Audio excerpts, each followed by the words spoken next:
Hi, this is Amy with the Genuine Table, and today I want to talk to you about how to eat according to your body's signals. So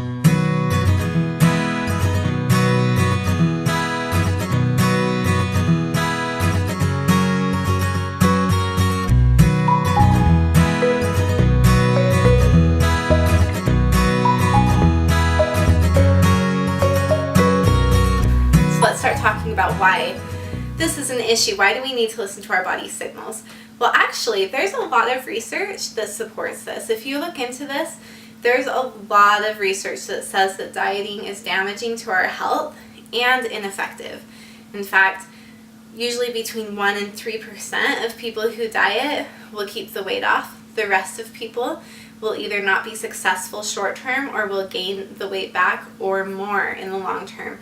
So when it comes down to weight, restricting isn't helping us. It's not helping us to lose weight. Let's talk about health. How does restricting hurt our health? How does restricting our eating hurt our health? Well, I'll just quickly summarize a study that was done in 1944 about semi-starvation. So the researchers took conscientious objectors from the military who were in peak physical and mental condition, and they put them through this experiment, which was basically 3 months of regular eating at 3,000 calories a day and 6 months of a semi-starvation state at 1,500 calories a day. And if you have dieted or counted calories, you know that that's pretty typical of a regular dieting plan. And the men had a lot of really negative effects. So they had physical, obviously, were more hungry and physically tired and fatigued, and showed even like a lower amount of physical strength. And secondly, emotionally, they became more depressed and irritable and kind of just had a bleaker outlook on life. They also became obsessed with food. They started to, collect magazines or think about food all the time, talk about food all the time, and even reported dreaming about food. And then mentally, they had a lot of really unfortunate side effects. There, as I said, was the depression. They also had a higher report of anxiety, and even had men that reported psychosis and hallucinations. One man chopped off 3 of his own fingers with an axe and later couldn't recall if he had done it on purpose or if it had been an accident. So they were able to, refeed them and get them back to their physical weights, but the mental and emotional aspects really held on for up to a year with some of these men, even more. This is the one study that to me demonstrates what it's like when we put ourselves in a restrictive eating process. We might be saying, okay, I'm only supposed to have this many calories a day. And maybe we're saying I'm only supposed to eat this many portions of this much food a day, but it's the same thing. We're restricting the amount of food we're eating, and our body doesn't know that we're choosing to do that. So it fights back. It will do everything it can to make sure that we start eating again. We'll become obsessed with food, and physically and emotionally and mentally it affects our happiness. So why are we doing this to ourselves? And I think the answer to that is why we're doing this, why our culture still recommends us to try to lose weight, to try to restrict our calories, is because we're afraid of what will happen if we don't. There is an alternative, and that is built into our bodies. It's another thing that we've known about forever, but that we forget. We don't trust ourselves to regulate our own food intake. And a lot of that is because we don't listen to ourselves, so we don't realize those signals are there. We haven't experienced this, so we think that we have to tell our bodies what to do instead of listening to our bodies and let our bodies help us know what they want. So I'm going to kind of talk about these different signals.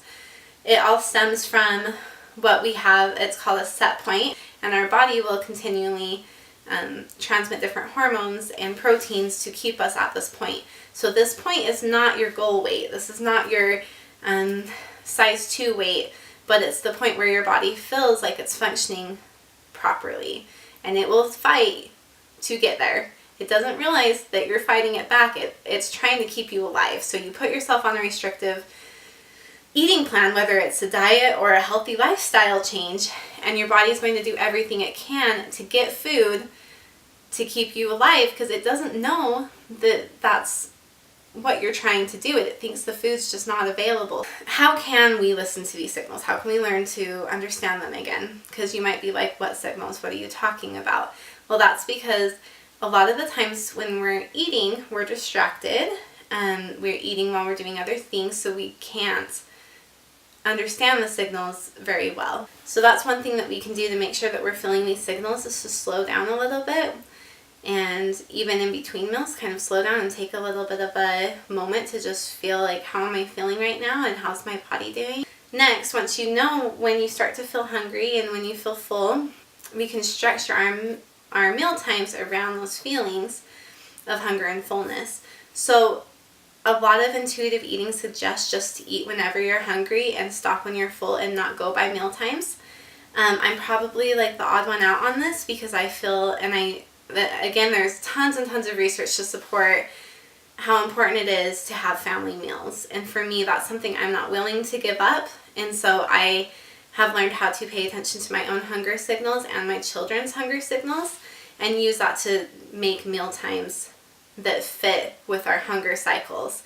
So let's talk about those signals specifically. How to feel hunger. Maybe you don't want to feel hungry. Maybe we've trained ourselves to be afraid of hunger, or to think that hunger is something to be avoided so that we can eat less or whatever. Actually, hunger can be an enjoyable thing, and that sounds weird, but I've found that if I let myself actually feel hungry, it makes me really excited for my next meal. As long as I don't let myself get over hungry, it can be something that makes me feel like kind of cleansed. Like, I don't have that heavy, like, digestive feeling that I used to have all the time, that I was always digesting food.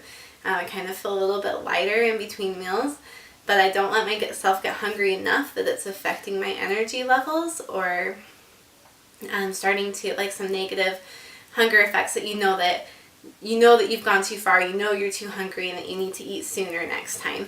So those would be like maybe getting shaky or dizzy, you're getting a headache, you're irritable, you're tired, things like that. That shows us that we need to eat sooner. We've been restricting for so long, we might have trained ourselves not to feel hunger. So at first, just do your best, and as you keep listening to your body, you'll learn how to feel these things before you get over hungry, before you start to have the physical side effects of not eating for too long. And you'll start to be able to feel those little signals that our body's sending that says, okay, it's time to eat now. And that's just something that will take practice, and just be patient with yourself, and it's okay if you don't understand it right away.